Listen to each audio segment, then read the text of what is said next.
2016.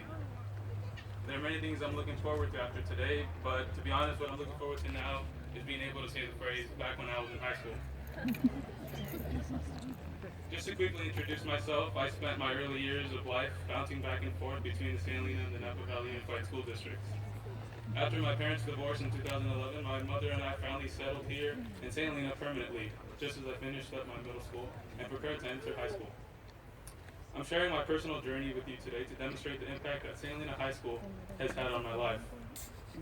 My high school career has been one that I would have never imagined for myself.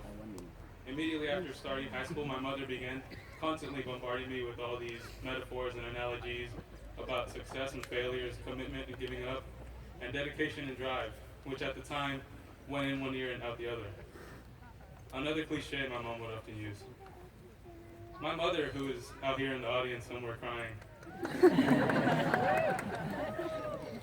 she gave birth to me when she was very young, actually while she was attending this very high school. And unfortunately, like many teens, I never figured that my mom would have any useful advice to offer. I knew it all. I never seemed to recognize that our parents were once teenagers and had valid insight and advice on how to go about high school and life today and tomorrow. So just as I had done with her metaphors, I stubbornly and foolishly ignored everything she said. In my freshman year, I developed a bad pattern of prioritizing my friends over myself and my future aspirations. And the only motivation I had to show up to school was to hang out with friends and make people laugh. I never considered pursuing college because neither of my parents had been able to attend college, so I figured, why do I have to go? Before I knew it, freshman year was over and I had failed 2 of my 7 classes, which I would have to make up during the following years, doubling my workload exponentially. Several of my good friends were also in this situation, but eventually transferred to adult school because they failed to turn it around. Sophomore year came, and although I knew in the back of my head that I needed to change my ways, I never took the necessary steps to do so. Looking back, I wish I had. In my sophomore year, I failed another pair of classes, not to mention that I also failed to complete the classes that I had failed my freshman year. Failure, and more failure. I soon was in danger of not graduating with my class. By the summer before my junior year, I was going into my 3rd year on the football team. Don't worry, I was eligible. Much as I hate to admit it, Coach Farrell changed my way of thinking and probably my life with a very simple quote he would repeat every season.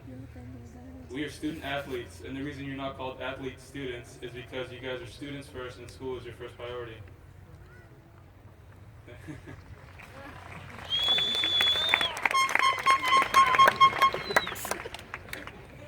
That simple quote, which I actually listened to for the first time, made me consider my future as I never had done before.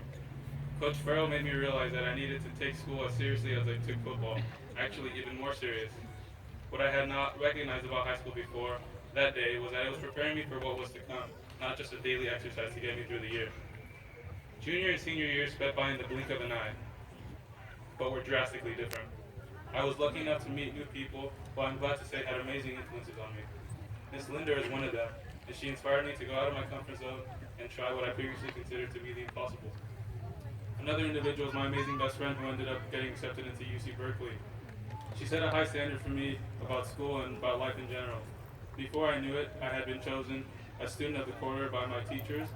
I was elected ASB treasurer by my peers, and I had achieved a 3.5 grade point average. Go get 'em!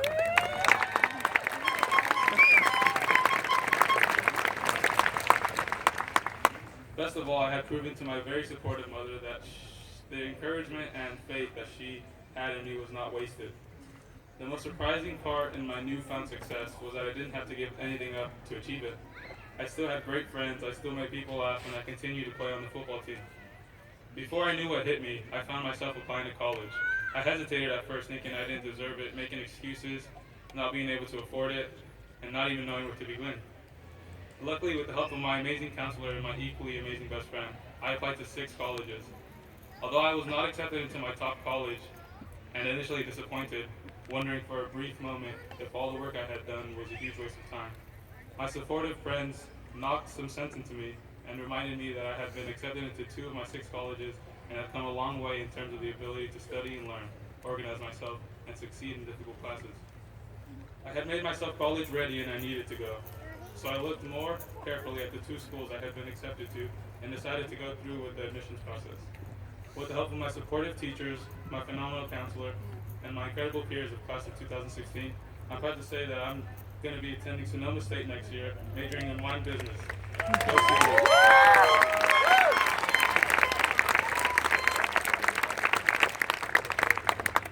So as I stand here today looking out to all of you, I know the path that got me here and the path that will take me beyond here were both shaped by my 4 years in this great school. You had my back in high school, and for that I am eternally grateful. I will miss the Class of 2016 from the bottom of my heart, and I wish you all the very, very best of luck. See you guys in 10 years.